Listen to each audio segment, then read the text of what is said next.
মুসলমান ছিলেন না, পরে তিনি ঈমান এনেছেন। আব্বাস রাদিয়াল্লাহু আনহু ঈমান আনার ঘটনা বড় চমৎকার। এক মিনিটে বলে নেই, যেহেতু মনে হলো। বদরের যুদ্ধে 70 জন কাফের মারা গেল আর 70 জন বন্দী হলো। এই বন্দীদের মাঝে একজন ছিলেন নবীজির আপন চাচা হযরত আব্বাস, বন্দীদের মধ্যে একজন। তো এদের ব্যাপারে কি সিদ্ধান্ত নেওয়া হবে, বন্দীদের ব্যাপারে নবীজি পরামর্শ সভা ডাকলেন। সেই পরামর্শ সভা থেকে সিদ্ধান্ত হলো যে মুক্তিপণ দিয়ে এদেরকে ছেড়ে দেওয়া হবে।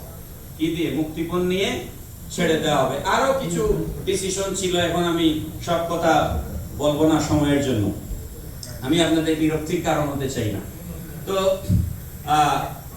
নবীজি বললেন, চাচা মুক্তিপণ দেন,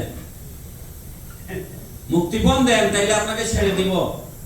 আব্বাস বলেন, ভাতিজা তুমি আমাকে মক্কায় যে অবস্থায় রেখে এসেছিলে, আমার অবস্থার কোনো পরিবর্তন হয় নাই। তুমি কি জানো না আমার কিছু নাই, আমি কোথা থেকে মুক্তিপণ দিব? নবীজি বলেন, চাচা আপনি যুদ্ধে আসবার আগে একটা স্বর্ণের একটা চাকা আমার চাচি উম্মে ফজলের কাছে রেখে এসেছেন। পড়েন না সুবহানাল্লাহ।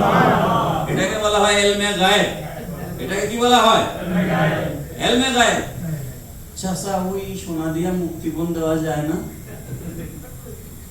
হযরত আব্বাস বলেন, আমি যে সোনা রাখছি এটা আমি আর আমার স্ত্রী ছাড়া এই দুনিয়ার কেউ জানে না। এটা তুমি মক্কার ঘটনা মদিনায় বসে কেমনে জানো? নিশ্চয় তোমার সাথে আল্লাহর ডাইরেক্ট কানেকশন আছে, আর নাইলে তুমি তো এই ঘটনা জানতে পারো না। আমি তোমার ইলমে গায়েবের উপর ঈমান আনছি, আমাকে পড়াই দাও লা ইলাহা ইল্লাল্লাহ।